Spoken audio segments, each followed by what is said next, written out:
Hey everybody, Roger Levin here with your Orthodontic Saturday Referral Marketing Pearl.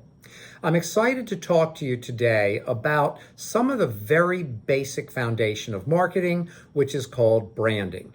Now, I've read many textbooks on the subject of branding. I've been to many courses, and over the years, I've always asked myself, but what is the definition of a brand or branding? We know kind of what it is, but how does Webster put it into words? Finally, I gave up and I made up my own definition that I think will help you. Branding is what you're known for. Now at Levin Group, when we provide referral marketing consulting, we talk about 5 focus areas: patient, parent, referring doctor, social media, and community. For today, we're not going to do a deep dive into any of those areas. We can do that on other videos. We're going to talk about branding in all 5 areas. The first step in branding is to establish your brand.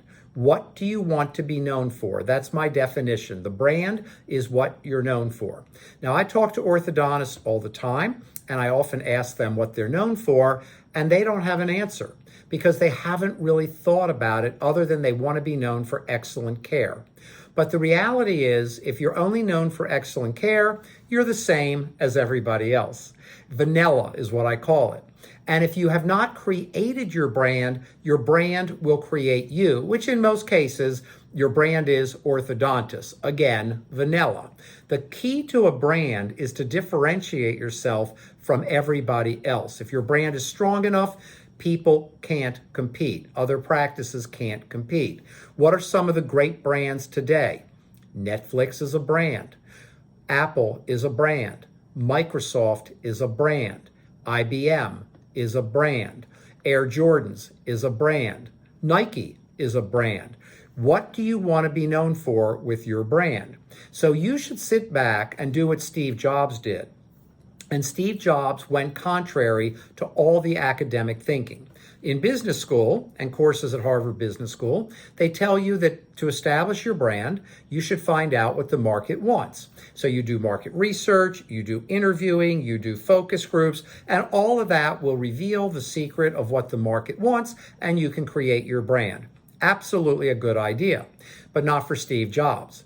His attitude was, I will decide what I want to do, and then I will tell the public what they want. And I will educate them and market and have such an incredible product that they will want to come to me. Now, if you're an excellent orthodontist, if you have real 5-star customer service, I mean real, if you have convenience, if you have a reputation in the community, if you do things for the schools, if you have marketing in all 5 areas, you might end up with a brand of being the orthodontic practice in your area. The problem with that is there can only be one the orthodontic practice in your area. So you may have to pick a different brand, convenience or fun or great beautiful smiles or adults. We have a client who came to us. It was an average orthodontic practice. He was doing okay, and he wanted to grow as quickly as he could. And we identified that the adult market in his area was wide open. So we started marketing to adults. We didn't want to lose children. We maintained that number year after year, but we grew the adults at 20% per year. And that practice is now in the top 20% of orthodontic practices from being at around the 50th percentile. So it's a good story where you might say, well, Roger, I don't want those adults. Okay, that's not the point. And in life, we don't always have the option of doing exactly what we want, at least in the short term. But nonetheless, this doctor was fine with it, is highly appreciative, is about 65% adult patients right now. We can always go back and build up more children, but the bottom line is we grew the practice by creating a brand. And yes, you're right. If you're thinking this, it is going to be a little harder to go back and add children when the brand is adult, but it can be done because brands can be broadened and modified over time. Branding is not a permanent position. So with that, we need to talk about how to figure out what your brand is. A great way to do it is to ask patients and parents, what do they think of when they think of your practice? It's a great fun question. And say we're doing a little bit of research and we're asking everybody to answer a question for us. What do you think of when you think of our practice?